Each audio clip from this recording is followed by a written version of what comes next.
Let's do that again.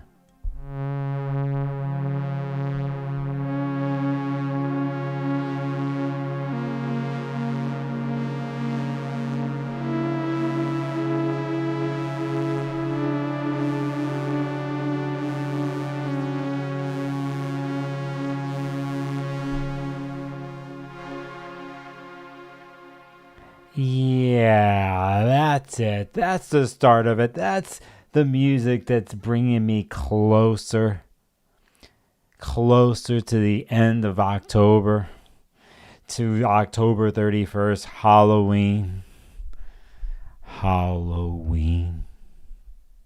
Some celebrate that day into the next day.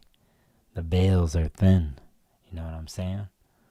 They're around and we make our offerings. We honor the dead.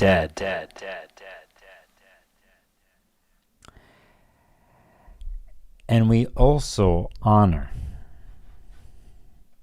and should honor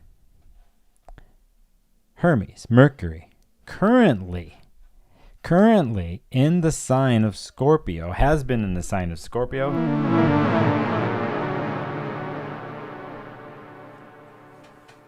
So that's what's up, and I'm going to talk about the transits that kind of started yesterday on the 24th. I actually wanted to go live yesterday, but things are a little wacky in my world.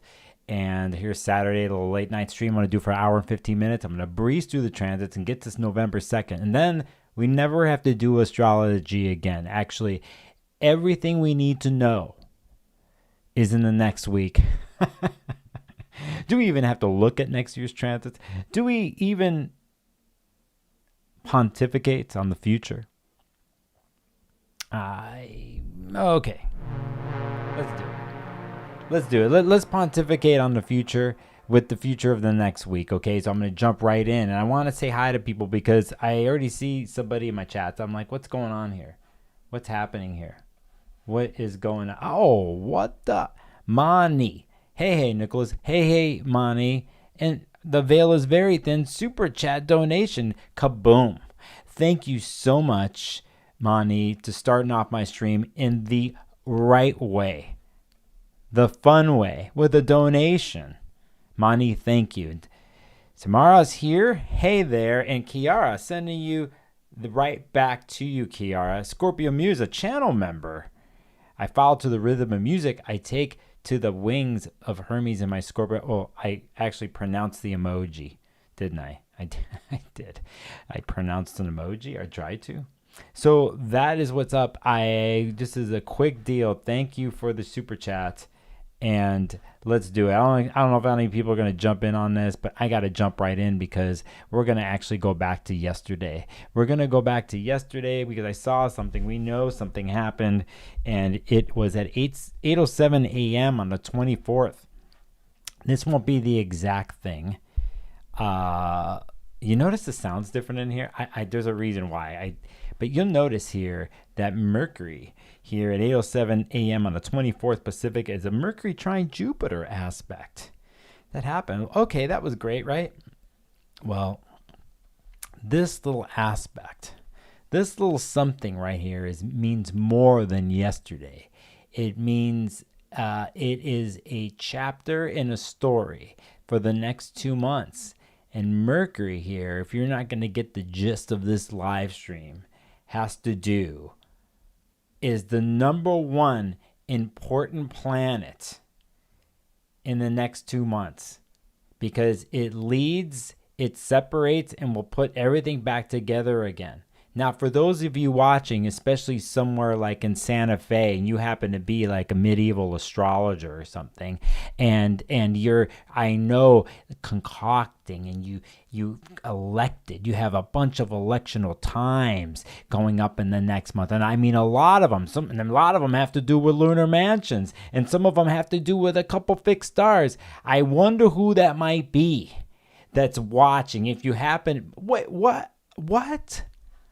Wait a second. How did you know I was talking about medieval astrology guide? Well, they say, what do we have here? You know what you have here? You have someone who runs on their own timeline, game, and doesn't give an F about whatever, who has an owl and is wearing a Gemini shirt. And, oh, anyway, so, hey, what's up? How are you? I will say what's up to that. Good to see you in the chat. Let's jump in. No plans on this stream. Let's do this again. I will actually get rid of this damn, I want blank chart. So there it is. This happened yesterday, and I want to go over this because this is very important, because this is going to happen 2 more times. Mercury's first trine with Jupiter happened, and it will happen 2 more times during the retrograde cycle. Mercury's going to go all the way to 6 degrees Sagittarius, and then go backwards and go all the way back 20 degrees. So this grand water trine, this grand water trine, this grand water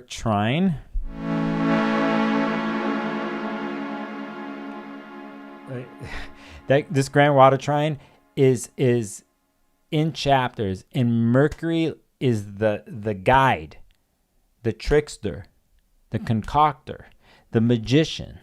He is bright right now in the sky. Maximum elongation, I think, pretty much here. So it's going to start to disappear and then go behind the sun. It's going to go into the underworld, basically. And, when we do the retrograde, it's going to go behind the sun there. When we do the Mercury-Sun conjunction, midway point through the retrograde, blah, blah, blah, it's going to happen. But, hey, Mercury's like, look it. Getting some inspiration from Jupiter here. Jupiter's uplifting Mercury, and not saying that Mercury in Scorpio isn't uplifting, but damn, it can get some dark sometimes. It can get right in there and just kind of concentrate. But hey, Jupiter Cancer's like, hey, what's up? There's a bigger story. It's an ancestral story. It's a family story. It's a past story. It's a memory story, isn't it? And then they're interchanging off of each other, and Mercury's like really good at this kind of investigation, because they're like the primo investigator in Scorpio. They're like one of the best private eyes, the best private eye out there. I think the one that's not the same, but just in its own category. It's Mercury in Gemini, the best sign out of all the 12 signs.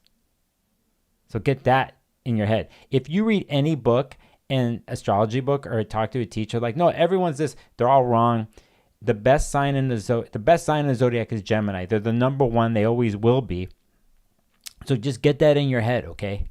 And then make reels about it and pontificate it on it. And tell people that I said that, okay? That I, Nicholas, Gemini, Mercury in Gemini, declared the ultimate truth while Mercury was in Scorpio. And Gemini is the best sign. So saying that. Oh, I'll look in the chat here in a second. Hey, good to see you too. Hold on, let me look here. I think I'm doing well. Do you think the next 2 Jupiter trines will be different from the first one since Jupiter? Yes, they will. They will. And I'm going to be getting into that a little bit here. I think they will be different. And I think, and let's do this. Let's get back to this. I think this little point here, 24-25, is huge because Jupiter will station at 25 degrees on November 11th.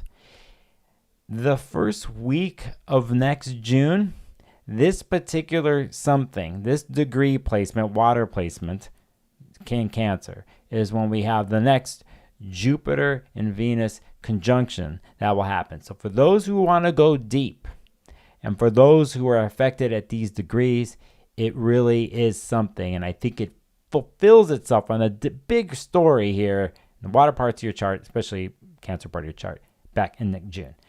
P. Palmer's in the house. Hello. Good to have you here. So, okay, so there it is, the first one, right? That happened yesterday on the 24th. We're going to go to today, and we'll go one day. One day is 24 hours. And we will look at Saturn here. And here's Mercury now, talking to Saturn. As a matter of fact, they've just been talking to each other all week, really. I mean, they're not separate, right? So anyway, there's Saturn, currently retrograde at 26 degrees. Mercury makes its trine. That happened at 2:16 p.m. earlier today on the Pacific time. So we basically went from pinpointed inspiration and a vision of Mercury, Jupiter. At the same time, we're dealing with the alchemy of Mercury here, also bringing what it's touched upon with Jupiter into Saturn, and Saturn wants to plan it out, plan the crystallization in the form of a bigger story, but Mercury's passing the message along. It's been doing them ever since it went into Scorpio and did the Mercury-Mars conjunction. It's passing this energy along. It's bringing the moon. We did a Scorpio moon this week. I know a lot of people probably didn't like that. And then when the moon went into Sagittarius, the worst. No, I'm just joking. It took the Scorpio moon with it. Now it takes it to Jupiter. Now it takes it to Saturn. Saturn crystallizes, puts things into form. It's a planner. And so we got a plan here that's formulating between the two. And we know there's going to be more planning down the line and re-envisioning and redoing of the plan. So we do that when we get into the 27th. Because I'm going to breeze through today because I got things to do. 26th, Sunday, moon goes into Capricorn in the morning. Clunkety clunk. And then on the 27th at 11:19 p.m., we are going to look at Mars here. And now Mars in Scorpio is going to do its trine with Jupiter.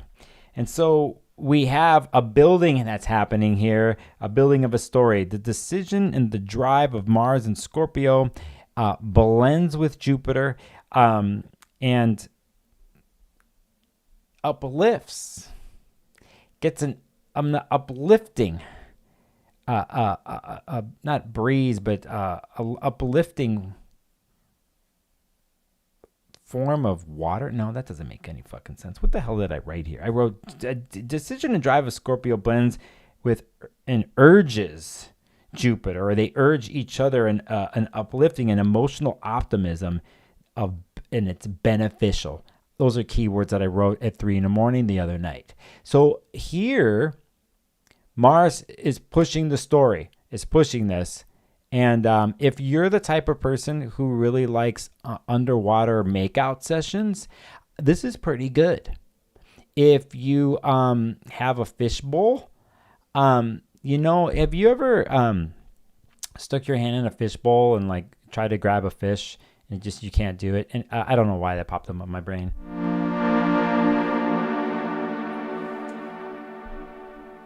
Purple Algeria 7's in the house, along with BK Donthian. Hello, Anahira. Wow, you changed. That's some crazy. Like, we've got to do this. Wait a second. Wait, hold on, because I'm looking at these. Like, you did these symbols with your thing, and then Mani's here. Oh, Mani's been here. Hi. Mars is not going to make multiple retrograde connections to all this. So it's important here what Mars does, though, from the focus and the drive of things and fix and to pinpoint something. And I think Jupiter enjoys this. Sometimes when we say that the slower moving planet, some people will say in astrology has more power over whatever, but I don't really give a shit about that right now. I'm just looking at harmonious water relationships, and Mercury's leading the way and it's about to slow down here very soon. But Mars here, I think, is steady and strong and reinforces the Jupiter and Cancer vision, even though Jupiter is slowing down right here, okay? But there's something to this, Mars and Scorpio. And I, in particular, love Mars and Scorpio people who have in their charts when they're not on the evil side of things. They're the type of people that will have my back and be honest with me and show me the strongest, most long-lasting action one can take. So I like this, and I like the trine that's going on here. I'm not doing the best job explaining that. On the 28th, late at night, the moon goes into I'll move it here. Hold up a second. Moon goes in Aquarius. You will see the conjunction that's going to happen here. One of my favorite times of the month. Those who follow me on Instagram know in my audio message community group, I always do a message every month when I'm here. I don't know what the hell that message is going to be, right? But I'm most likely going to talk about a personal story of mine that's going on right now, considering I have a 2-degree Aquarius moon.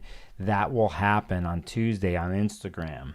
When we get into the 29th, as we breeze through things, and I will move this back here. Let's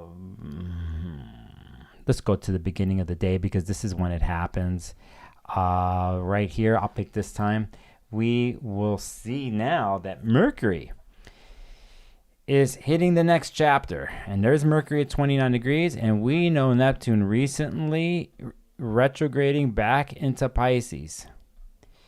We hit this spot. Now, first of all, we could think about going back to the springtime in the northern hemisphere of this year with the movement that happened with the eclipses, but with Venus retrograde, Mercury retrograde, how they started in Aries and went back into Pisces and came back through, and they were making conjunctions at the 29-degree point with Saturn and with Neptune. So this water trine thing that a lot of people are talking about, I am doing my version, at least this week of it, has to do with things back then, I think.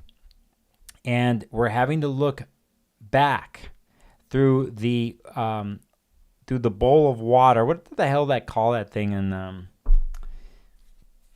Harry Potter, where he's like pulling the memory out of his thing and they drop it in the, I almost said Gandalf's office, but Gandalf is the Lord of the Rings. So I forget his name who runs the fucking school. So anyway, the memory pool, what you're looking in. Anyway, that's what we're doing here with Mercury. And we're going to do it again, by the way. We're going to do a bunch of these. But here is Mercury now hitting Neptune. Hermes dives deep into the infinite pool of reflection, is what I wrote. And it is the first of 3 of these that Mercury's going to do when it goes retrograde. So saying that, Dumbledore, Chad said, thanks, Chad. Good to see you, Chad. I'm getting all my movies mixed up. So today I was in a storage space and I was moving through, and then like the Raiders of the Lost Ark theme song popped in my brain because of the first Raiders of the Lost Ark movie. At the very end of the movie, people know what happens anyway. And then, like, the storage space I was in, it's all white. And so I had that song mixing in with the Severance theme song. And then I had my moment. And I was like, whoa. So, let me see. Who is in here? Esmeralda's here. Hey, Esmeralda, good to see you. Susie's here. What's up, Susie? Who else jumped in? Scorpio 6, what's up? Scrying pool. Thank you, Denise. Thank you for the scrying pool. So it was my face. I gotta move. I'm not paying attention. Am I in a Neptunian world? Well, I kind of am because I have 29-degree placements in my chart. I have a 29-degree Earth placement and a 29-degree water placement in my chart. So just know that. And then I have Pluto on my moon. And then I have something at 25 degrees Cancer in my chart. So I said, let's do a live stream. Here, Neptune Mercury. I wrote, 12:26 a.m., Hermes dives deep into the infinite pool of, I said intention, but I'm going to say reflection. And it's at 4:02, 4 hours later, that Mercury then is going to leave the 29-degree mark.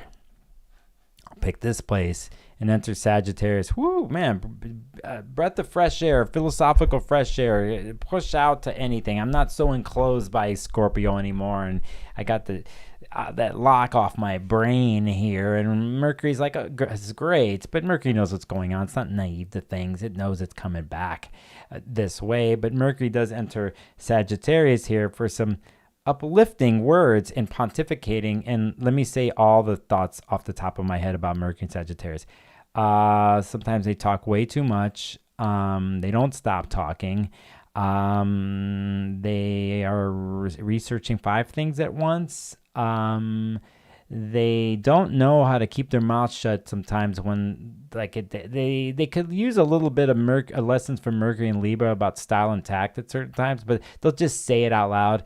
If you need somebody to take you out of your doldrums, Mercury and Sagittarius is a great person to take you out of there. They'll find something positive and all, and they'll actually tell you about your words. They're like, did you see what you just said? Switch the words around. Because if I said, I don't know if I can do that, and they're like, wait, we could change this. It's like, I will do that. I'm just finding the tools right now to do that. So I see how it's more of a positive thinking, a more optimistic way of talking. They're really good at this. If you see somebody, a televangelist or something, I'll bet you half of them have Mercury in Sagittarius or some aspect like that, or they're Sagittarius. If they're Geminis, they crash and burn really quick. I think a Mercury in Sag can keep the bigger televangelist grift going.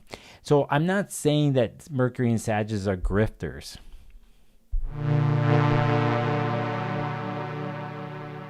No, I'm not saying that.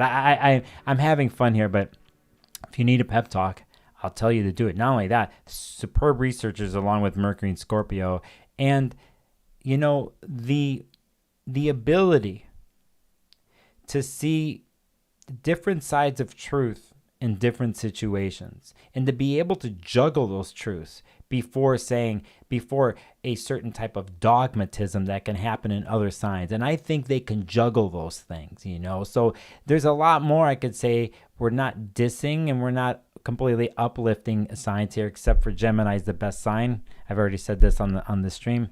But it's a thing where here, Mercury enters Sagittarius. I think this is great. Now, it isn't too far after this that we're going to go backwards. So anybody watching this that has Mercury in Sag and Mercury in Scorpio, you are on stage right now for the retrograde. There is no way out of this. And so how one does Mercury in Sagittarius will be up for review. The same for Scorpio. I think for the Scorpions who have Mercury in Sagittarius, you're really there. I think you get a lot of help from Neptune, Saturn, and Jupiter in water signs. The Mercury in Sagittarius have a funny thing that happens to them because they will do and I'm going to show you here in a second, in opposition to Uranus and Gemini, but then it kind of switches up. So let's just jump to that. It is, I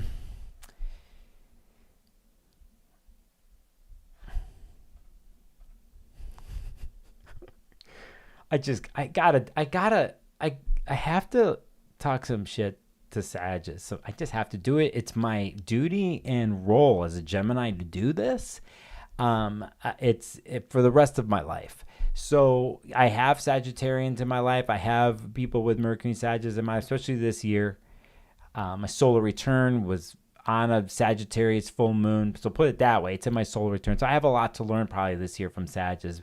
At the same time, I'll definitely checkmate their asses. You know what I mean? Because I can do that. So saying that, let's do this. I'll just show it right here. Actually, I want to jump in. No, we'll show this. This happens here. This opposition happens at 12:35 p.m. Just to note. And listen, it's the first of 3 oppositions that Mercury's going to do, but not necessarily all in with Uranus and Gemini. So this is interesting, right? And this is where I'm not going to move that forward, but I just want to let you know. Now, mind you, Mercury has done an aspect with Jupiter, an aspect with Neptune, an aspect with Saturn, did one earlier with Mars, and now is doing one with Uranus. That's hitting all the planets. I mean, eventually Venus in Libra, when it starts to get out of there, it's going to transverse all these degree areas that come up in November, mid-November, whenever it is, into December. And Venus in Scorpio is going to go all over these retrograde degrees and do the grand Water Trine stuff. So it's in the mix. It's there. So saying that, we have the first opposition. But you know what else happened at 12:05, or what's going to happen on 29th? And let's point out good old Mars and Scorpio at 25 degrees. You know where I'm going right here. It is a trine with Saturn. What the hell did I write? Pillars and foundations are established with clean, driven truth covered and uncovered. Why the hell why did I write covered and uncovered? Oh, like what's shown and not shown with Scorpio. But I wrote pillars and foundations are established. When I say that thing, Mars is like the hammer and building with Saturn, and it's a foundational degree or a placement in water here that is established. When you get these two together and they're flowing, you're building the strongest stuff in the universe, basically, and we're doing it emotionally. So Mercury's leading the way, but Mars comes here and goes, hey, Saturn, let's do this. Let's just create the base, the watery, the water stronghold, the emotional stronghold that happens here. And Mars did it with Jupiter, now it's doing it with Saturn. And we know with Mars and Scorpio, it is driven and precise and to the point, and nothing gets in their effing way. And if you throw roadblocks in front of Mars and Scorpio, they're going to find a way through. And if they don't make it, it's because they're dead. Because they will take that energy of life and death and passionate focus to the end. And so they're going to do it. Nothing's going to get in the way. Now, what would be stronger, a Mars in Capricorn or Mars in Scorpio? You have different opinions on something like this. I like Mars and Scorpio. So that's what happens at 12:05. What did I write here? PM on the 29th. Then we have, and I wrote here for this, back to Mercury thing. For some reason I wrote this, and I wrote to my notes, I said, catalyzes the ritual.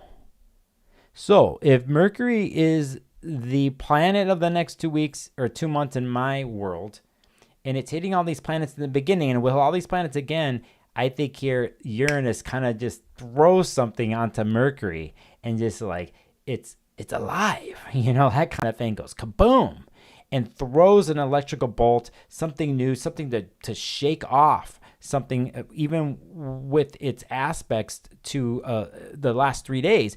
Uranus throws something different on there, and we almost don't even know what that different thing is yet, is the feeling I get from this, right? So saying that, we keep going. And when we go to the 30th, I'll pull it up here. And I'm going to talk about some things that were mentioned in the chat here in a bit earlier. We'll go to the 30th, and I'm going to pick this aspect here, and it's Mercury again. And now Mercury here, now it's hitting Pluto. Right here, you can see it. It's fire and air. Now, this 0-degree Gemini placement and Pluto placement and Mercury there, it's a catalyst for this retrograde. But what it really is too is hitting up a bigger story that we're going in the next year with the fire and air relationship that we're going to really propel ourselves in and start off and hopefully fight for things, right? But we got to be smart in how we do something like that. Regardless here, Pluto has its influence here. And I wrote, receives a hint from the future of the air and fire cycle age. Basically, whoa, what the hell did I write here?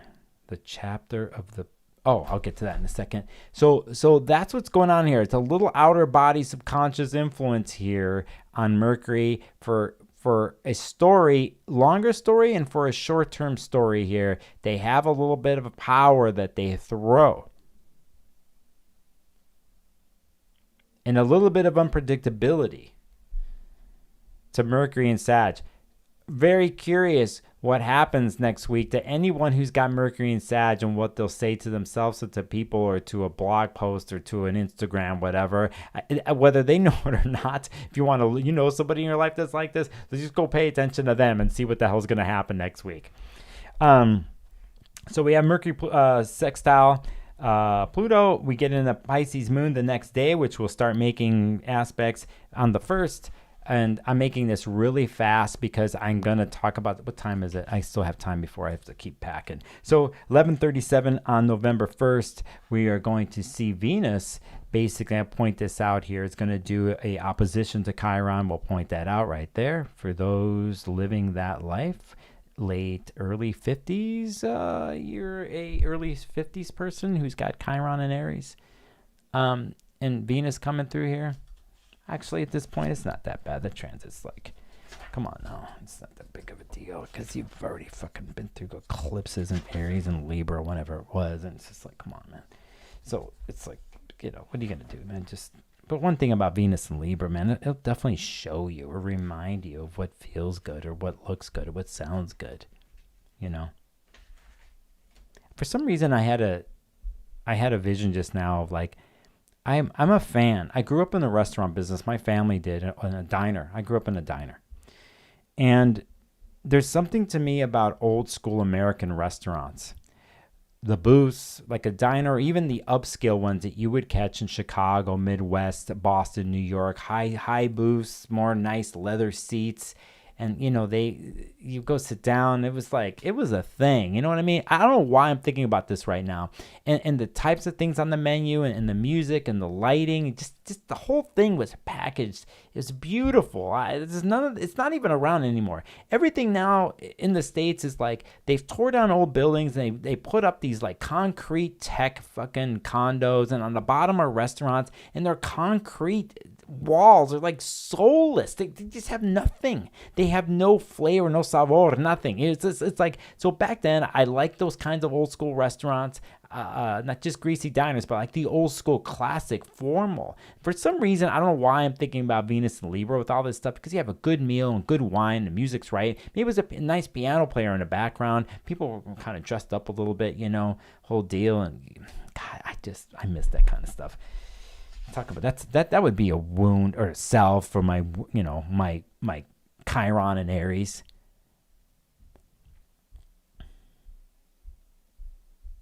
You know, person across from me is wearing some beautiful dress, and it's like, it's either cashmere, it's like maybe velvety as cashmere, but it's classic. It's like it accentuates the Venetian neck and shoulders. And then I'm a Venus rule person, so it's like, for me, that's my language, you know. And then it's like, oh, we're only gonna have the best. We're gonna order this and that, like whatever you want. What we're gonna do, you know. So, and I remember as a kid going into restaurants like this with my dad, with my parents, even in Chicago, because came in the restaurant business, and you know. This is 70s, 80s. There was just something magical about that, you know. And the Greeks were running half the places, you know. So anyway, am I having my memory moment? Am I having?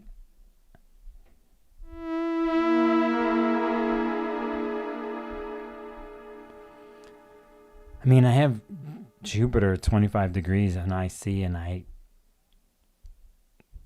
packing and I'm going through things.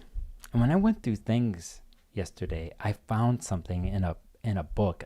Too many astrology books, by the way. My fucking back is killing me. You're gonna donate on the stream, it's gonna go straight to my chiropractor on Monday, okay? So anyway, I found something in a book, and I didn't even know, I don't remember this, and I'm gonna show it to you right now, okay?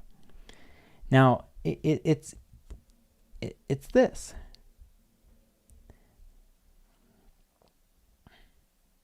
Isn't that funny? And you know what's wild about this? Is the last 2 months on Instagram, I follow a lot of animal posts from like lions and tigers and snakes in Australia and stuff. But a bunch of the stuff that comes up on my feed is like these animal sanctuaries in Africa, especially to deal with elephants. And I've been learning more about elephants, and they are amazing effing creatures. The more I understand, the more I want to be an elephant. The more I want to be in the community of elephants. I want to be taken care of by all the elephants, because that's what they do. And I want to do that vice versa. I want to be in that kind of like family, that kind of pod. And so for having Jupiter, Mars retrograde on the bottom of my chart, and Pluto's on my moon right now, and then Jupiter's doing it right now, and I'm packing up, I found this. And I'm like, oh, is this me? Now, on the back it says, Happy birthday 2007, Nicholas, from your friends at the zoo.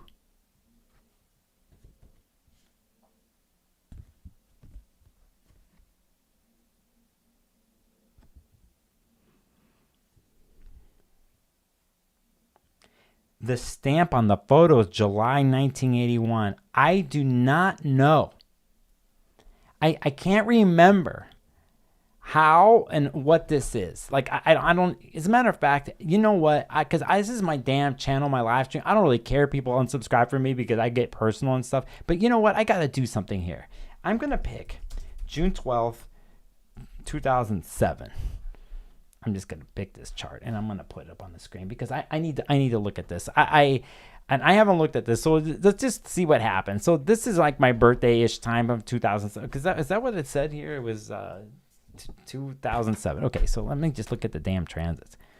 My solar return probably happened the day before this. Okay, so there's Pisces stuff here that happened here. The nodes were in Pisces. Oh, wow. So actually, it was a nodal. Wait a second. Wait a second. Whoa, wait a second. I got to see something here. This is currently now on the outside. So it's a nodal return I'm having. I found this photo. Okay, so it's a nodal return-ish, not to the exact degree. And then there's Jupiter in Sag, and Venus in Leo, and Saturn in Leo, and Mercury in Cancer. Mars in Aries. Really? I'm curious. I need to look at this Mercury here, and I'm going to use this chart explorer here on, you can't see it. I'm going to show it to you here. I'm going to use my chart explorer here because my favorite software ever is Astro Gold. By the way, I'll tell you a story about something here on the last update. But I just want to see, okay, Mercury was going to station retrograde 3 days from that point. Okay, I don't know what I'm doing right now. I just needed to look at that.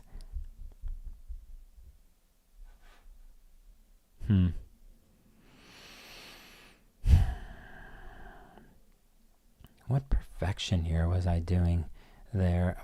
Let me see something here. I'm gonna figure that out right now.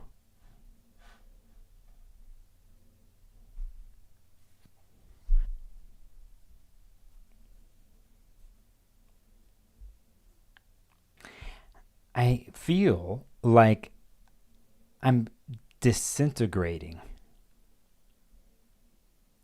Now, I don't know what planet would rule disintegration. It doesn't effing matter. But if I'm thinking about water transits that are right now and happening, I think there's disintegration can happen when like there's heat on something and something breaks apart, right?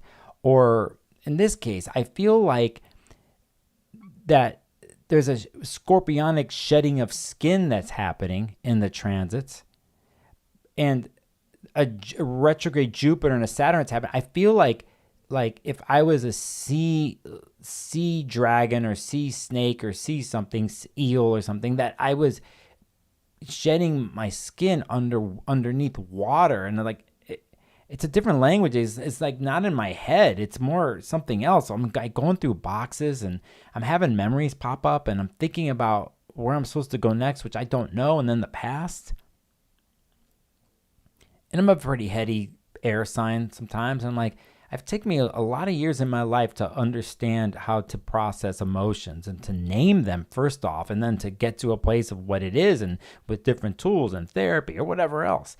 But now at this point in my life, I think there's a version of myself that is dying, and I don't think I'm the only one. And I think a lot of times when we deal with things like this, we cannot help in that process to look at the past and to look behind us and to try to understand how we got to this point. And then we kind of see something like that, or we feel it, and we start to understand it, and then we start to dissect it, and that's where almost the disintegration comes in. And I think the scorpionic stuff here that's happening helps with this process. And I feel that Mercury right now is doing this for everybody. And even though it goes in the Sag here next week, it's going to go back. I just think because of what the messages Mercury does and how it takes things apart and eventually puts them back together, if we're dealing most of it in a water space with Saturn and Jupiter, I don't think it's just something, there's the bigger picture, right? And there's the foundational, there's the bigger picture of Jupiter, and there's the foundational picture of Saturn. And there's a different shedding of skin underneath the water. There's a different thing. And there's a couple things there that I do not see, or many do not see. And I think we see it here in the next month. I think you start to see it in the water parts of your chart. And how you do this, it's weird because it's not logical. So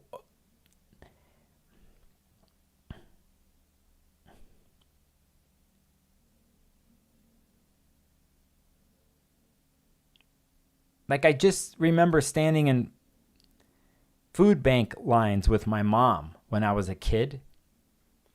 And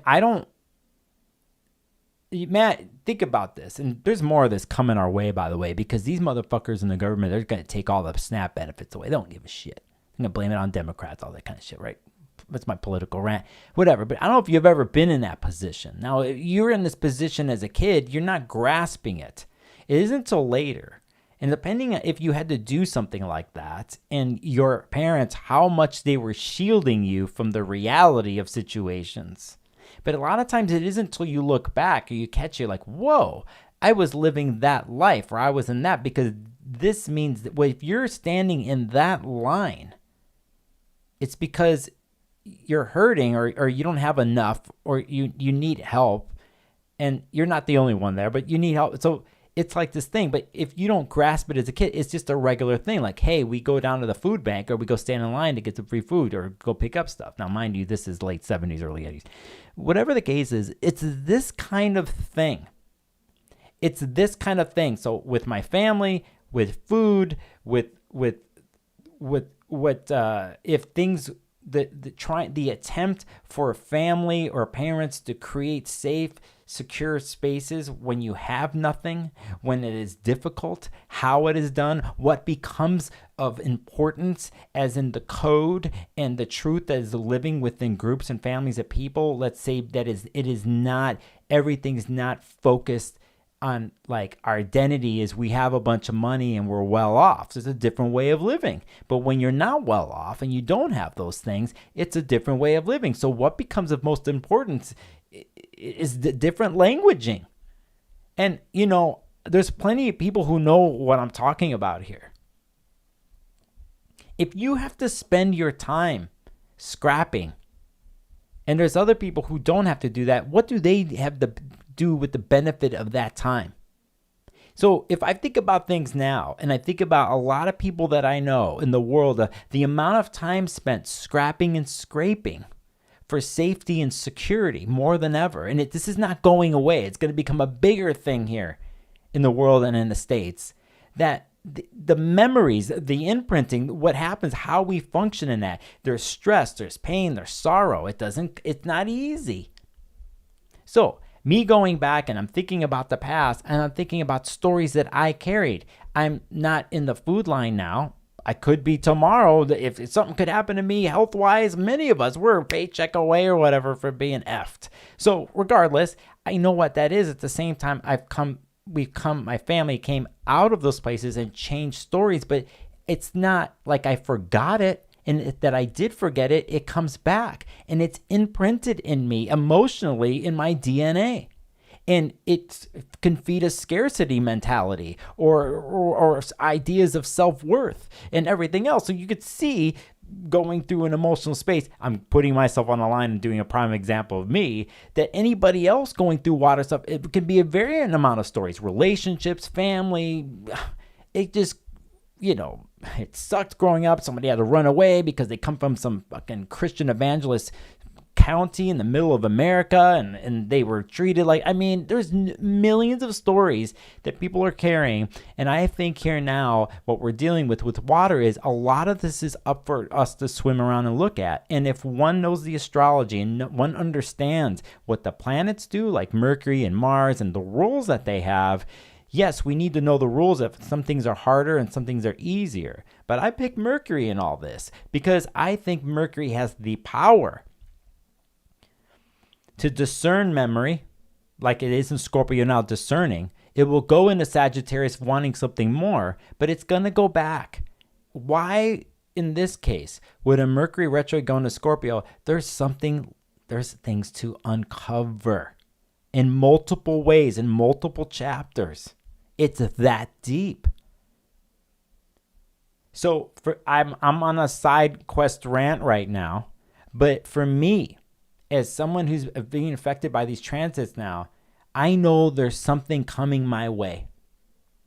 Something that I've known for a long time, something I have not been able to put into words, but it has been emotional, and it's been brewing like a conception, like a baby that wants to come out. Like it's there, and I didn't know it was there, but before I can even birth the thing, it's like I need to do some other things first.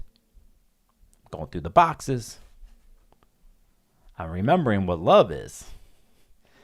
And I'm remembering what it is to be part of family or community or friends. Let's just say in my case. And the emotional, healthy emotional intertwinement with whoever's or whatever's. For me, a lot of that old story with friends or whatever that in my past has gone. I've been running pretty much solo the last so many years. I do have people in my life, but it's not what it was back then. And it wasn't that the way it was back then, that even if we didn't have much, I knew my cousins on my Ecuadorian side and the Greek side of my family. We were all in Chicago. Somehow it was hard, but we were all like, we birthday parties and running around the street and playing, and it's this thing, these memories too. So even though there was food lines and harder financially, there was these other things. And those other things about what family is, about what happens with family being present for better or worse, or how family backs each other up, I feel it is one of the most important things we're going to be dealing with here as a culture, as a nation, as a community. Because there's been a separation of that. And if there is any of that in people's worlds, it's really siloed out.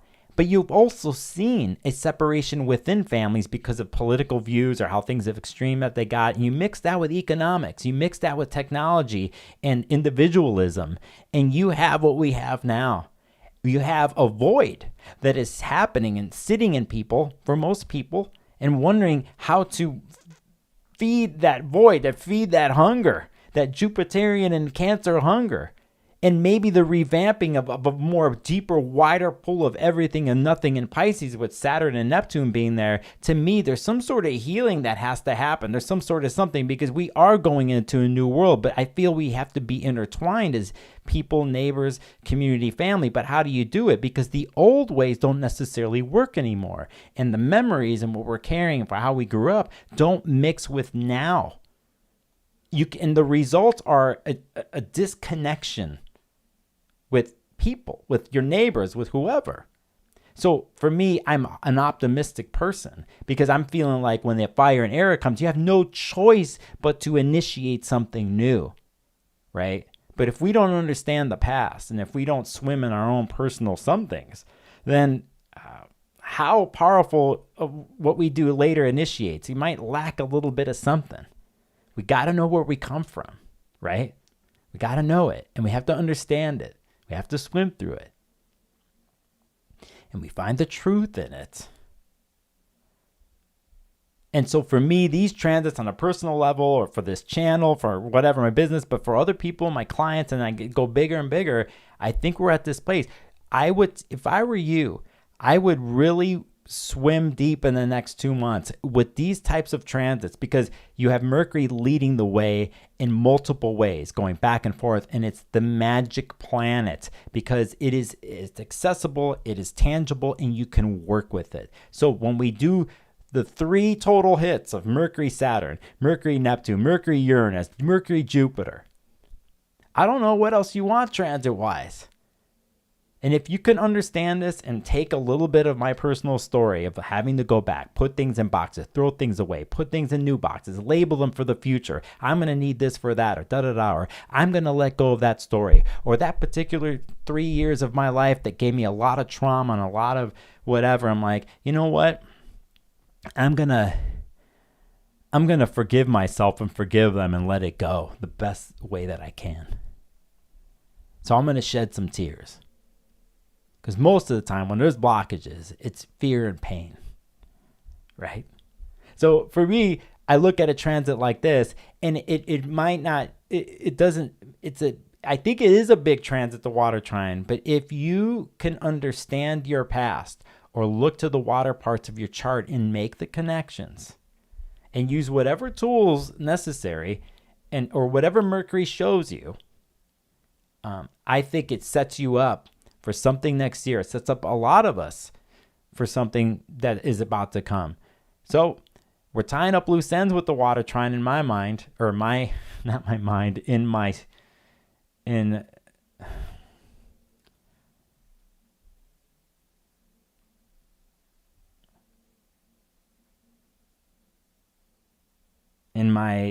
heart. I'm not afraid of death.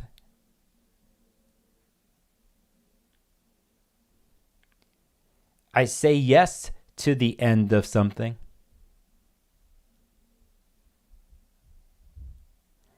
And out of any word that I could think of moving through water business like this, is the word that comes up for me.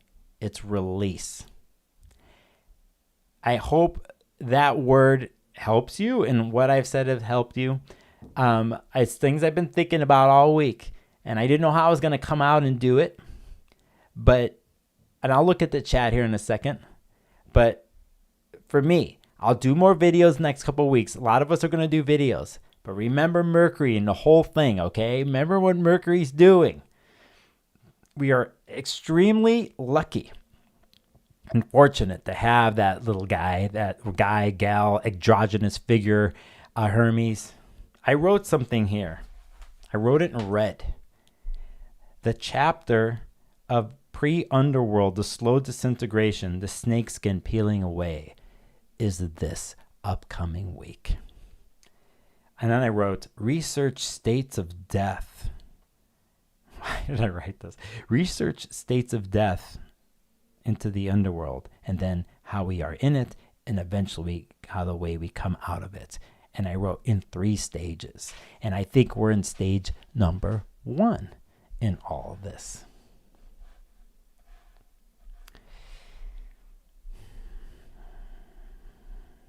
Astrologer Mackenzie, welcome. Good to see you in chat along with a channel member, William Swanson. Roofrog, hey, what's up, friend? An elephant in Jupiter and Cancer. I feel that's good. Who did I miss here? Christine Hauser. Hey, Christine, how are you? Thanks for being here. Laura Fisher. We all begin our lives floating in water. Yes, thank you. We do.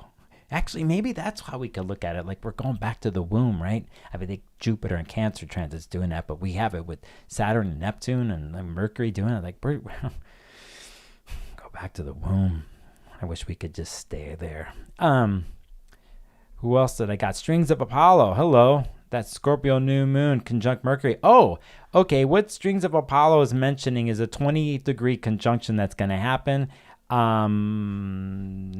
Let's just go there. I'm skipping way ahead, aren't I? There's the full moon on November 5th. Let's just look at the full moon really quick. That is going to be here. We'll start here really quick. We see 13-degree full moon in Scorpio. See 28. We see the Mercury-Mars. Mercury already did, but Mars going into Sag. We're doing a ton of Mercury-Mars conjunctions and all this too. It's the next day or something like that, pretty much, that Mercury's going to go retrograde. Okay, so let's just keep going here because of what's mentioned in the chat by Strings of Apollo. Good to see you, by the way. And we'll go here to the 19th. I don't skip right ahead here. This is the 28th degree. You can see the conjunction that's happening. The moon. There's Venus in Scorpio already, about to hit the degrees. When Venus hits 20 degrees, by the way, is when we hit what Mercury's doing. And we see that Jupiter's already stationed. It's 25, hanging out there for a while. There is the trine that's going to be stuck there. Not stuck, but at degrees. And then we see something that happened here with Mercury going into Taurus. Anyway, there's the lunation that Strings of Paul is mentioning. BK Dothian. Love this quote from your IG post from April. Are you stalking me? My IG post from April. Okay, so it says, did I write this? This is the time when warrior. I do remember this. This is the time when warriors step up, channel their fear, anxiety, and lead the illusionary world that's filled with apathy. You could take the step. Yeah, throwing it right back at me. Thank you for that, BK, and their dandelion there. Hold on. Let me catch up with chat. Chat's talking about, I thought the Death Tarot card and Ten of Swords were good cards. All how you look at it. I just want Ray Faye, good morning to you there down under. Good to see you here. Yeah. So saying that, I'm going to show you something here before I go. This will probably be the last live stream I'm going to do from this place, and because things are changing in my world, and I'm working on that, and my back is feeling it. I am going to do a November forecast for my paid members here. That will come out next week, and they're also for sale. Those, if you're not a member, they're also for sale. I started to do this last month on my Patreon. You could support me on Patreon or be a channel member. I might raise the prices a little bit because of something that's happening. Not much. I might get rid of my $3 tier. It's going to be $5, $10 tiers on Patreon. Here on YouTube, if you're a member, they're taking 30% YouTube. So I might raise that $1. I don't know. It doesn't matter. What matters is this. There's no books here. There is a mess of things. Everything is changing. You can see how I work. Usually on this screen, there's a lot more things here, but it's all taken down.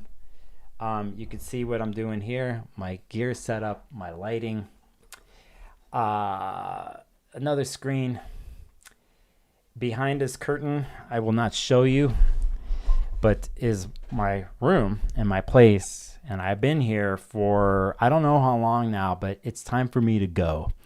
So I don't know where I'm going yet. Everything's going into a storage unit, and which has been wild, but it's good. And I'm preparing myself for that. Something I mentioned earlier. And my life is going to change. And the goal is to have stronger energy and vitality in my life. And I'm really psyched. I'm really happy. I've paid a price the last 4 years, or since 2020, 2021, or whatever it was.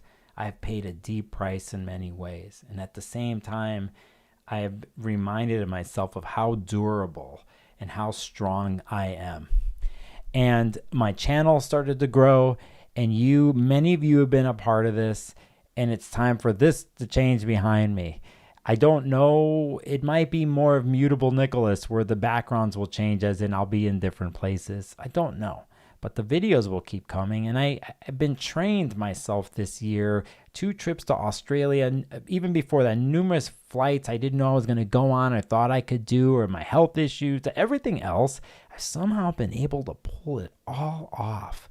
And besides my practice and my clients and this channel and that Patreon that's growing, and my involvement in the astrology community with 2 big conferences next year, a secret project that is going to go out next year, the changes, I have merch coming.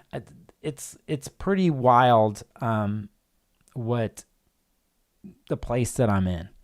And I have come to realize that it's not a secret, and I've done this before, but you have to walk towards the place and the people that have your back and who are there for you. It's surprising the amount of people we may know, but when it comes down to the real deal and real things, who's there, who's present, right? And so for me, I know now, and I've swam these waters the last 4 years, and I'm now and have this year and will be saying goodbye, whether certain people hear it or not, or places or energies or the ghosts that are around me that haunt me, they're gone. I am saying goodbye. And I am extremely fortunate to be in this position. I feel as a human and as an astrologer that it is my duty to not be the best human I can be, but to bring in as much knowledge from the universe and to bring it in. And for sometimes I know the reasons why, and other times I don't. And the things that I don't know the reasons why, it usually comes up with clients. That's it's acknowledged through a client, a story, and I'm like, little does this client know that I was doing the research on something that they said 2 months ago. I didn't know why the hell I was doing it. And then here it is. And then that's when I know I'm exactly where I'm supposed to be. So in that way, I live that kind of life, and I'm just so dialed and so happy for it. Now, the other things of filling up my own cup and doing these things, I am doing this now and will, and it just benefits myself and the world and anybody else that I'm going to encounter. And that is the attitude, that is the mantra, and that is the vision for me during these water placements, is like, I'm not only tying up loose ends in the past, but I have this other something that I've acquired that is on a more, not a mental space, but in a more emotional way. And I know it's for something ahead of me. And that's all I need to know, right? And I'm cool with it. So that's what I needed to say. Again, more stuff on the road probably with videos and stuff. I get a chance here once I'm done moving.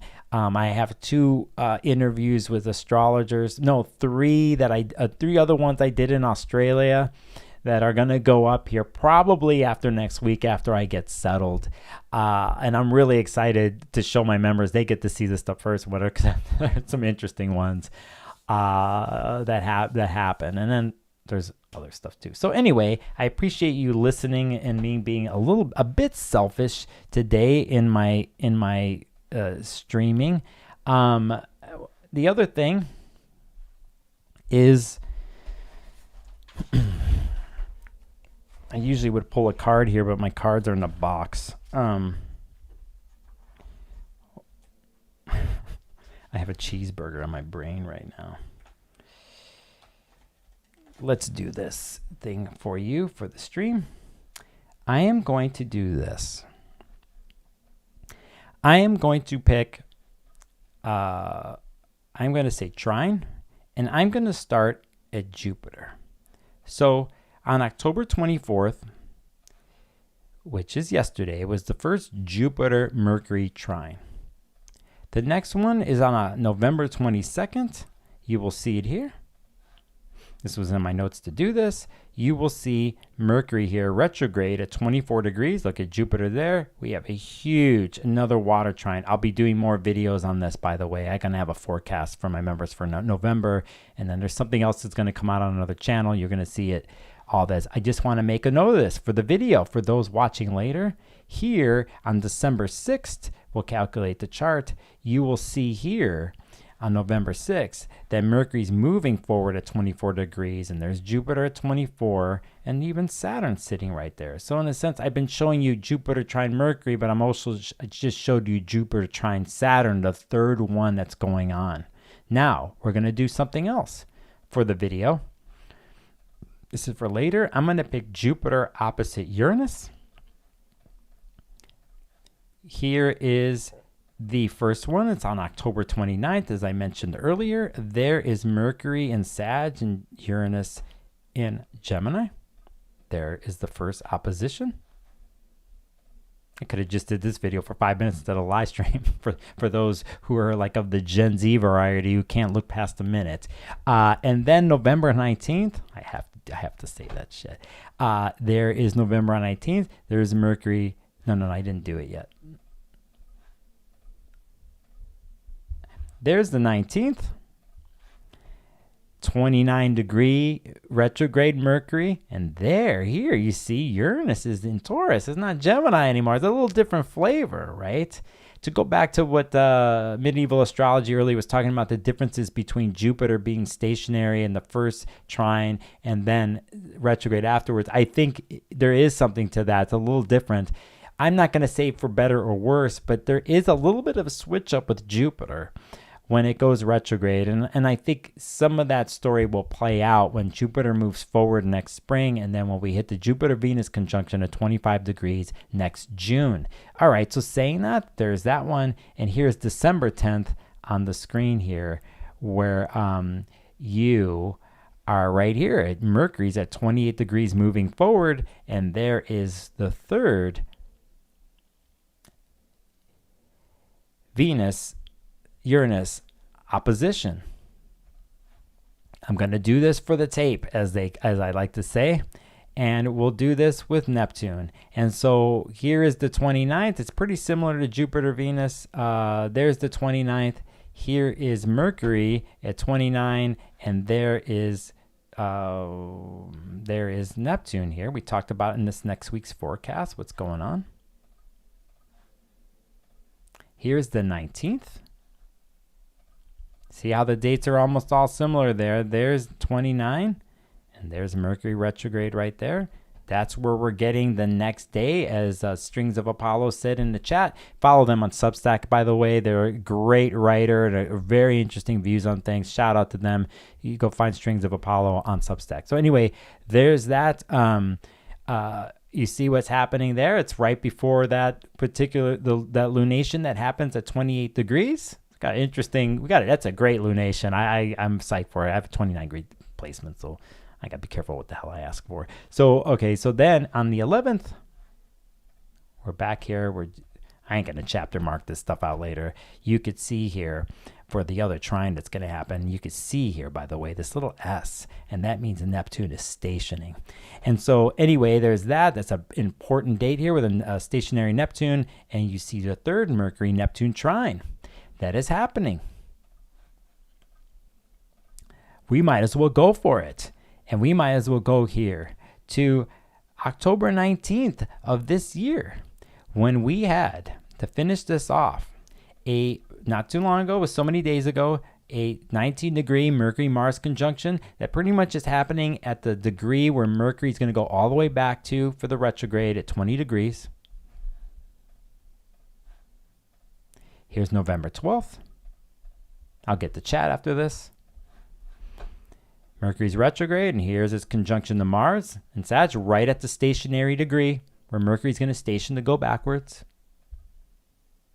If anybody's got degrees around this stuff, you see what's happening. Yeah. And then it's just kind of funny. It kind of happens here. I'm going to show you something here. No. I'm going to do this like this. I'm going to show you this point here. It's right here is this particular moment that's going to happen in January, where Mercury is finally going to catch up with Mars.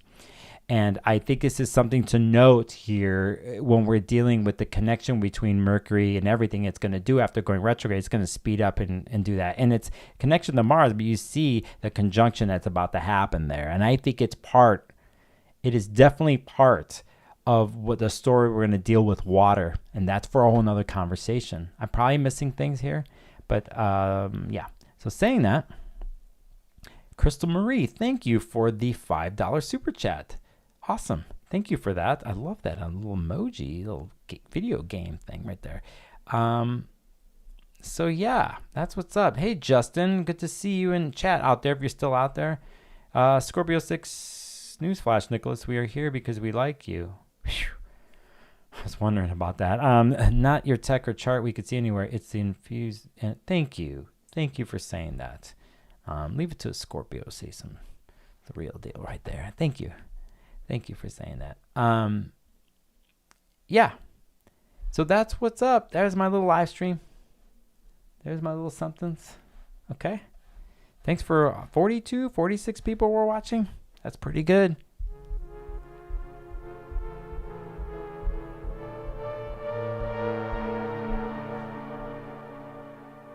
If you're not a channel member, my books open up. I had to do it because of moving, but if you're looking into November, it's there. My channel members and my Patreon members, they have a discount code they could use.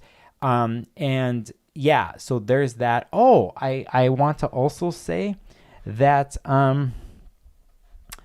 let's just do this. I'm gonna, here you're gonna see Judith Hill. There's my chart. Let me do this again. You see Judith Hill's website. She's an amazing astrologer out of Portland, a medical astrologer, an herbalist, all that stuff. We're going down. We're gonna look for something. I'm gonna look for events, and we're gonna go, oh, more info. And I'm like, okay. And here's her school. It's the Academy for Astrological Medicine. Why am I showing you this? Well, because basically, let me get this there. There is a conference coming up on November 9th and 10th. It's she does this every year. It's amazing. Mel, who runs the school with her, they do that last year. I was co-host as a backup for them. It's amazing stuff last year. This year, I will also be part of this on the back end on November 9th and 10th. There's some great speakers here. You could go to the website. I'll put that in the chat if you're interested in checking this out. You have interesting practitioners here that are not astrologers. They're herbalists. I mean, you have a TCM practitioner, acupuncture practitioner, to herbalist, to a medieval astrologer with Marcos Pratchett, and it goes on and on and on. You could get the info, and I'll put this in chat. I think it'll go there. You'll see it in chat. Check it out. I'll be on the backup for that and for those days. And I always learn a lot. I blew my mind. I think I spent like crazy money after the last one in herbs and tinctures and shit because I was like, what? Like, you know. So that is something I'm a part of. And yes, I'm also, just so you know, I am a board member of the Washington State Astrological Association. We have our monthly events. You could see we have one coming up in November.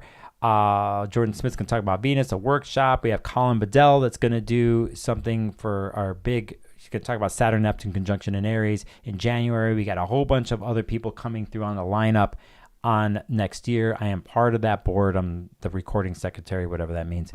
So just to let you know, that is something there. Along with NORWAC, I'm working with them, and for the United Astrology Conference next year, next September, you could see what's going on with me on that level. Okay. If you haven't hit the like button or subscribe to my channel, please do. All right. I'll see you guys on the other side. Thanks for listening. This name of this patch is called Dark Hallways. It's called Dark Hallways, and one of my little synth apps that I really love. And I'll stick with it on the way out, okay? Be good to you. You know how to get a hold of me for a session, all that kind of stuff. Thanks for the support. Don't be afraid to swim deep, you know what I'm saying? Think about where you come from.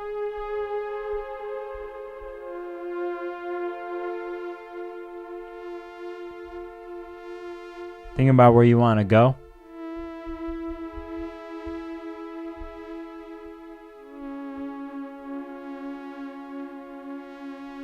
Remember, you're tying up loose ends and you're saying goodbye to a couple things, and you're also getting amazing emotional insight.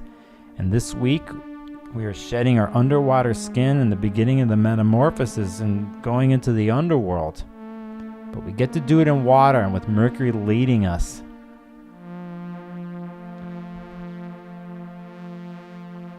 Next year, when Jupiter goes into Leo and trines Neptune and trines Saturn and fire, and it's opposite for one brief moment, Pluto and Aquarius, you'll be taking action. You'll be doing it because you know where you come from, and you know at this time, what you're willing to bring forward with you in the future.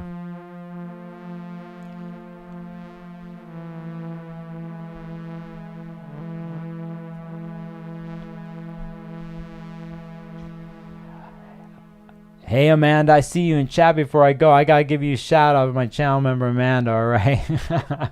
All right, y'all. I'll see you in the future.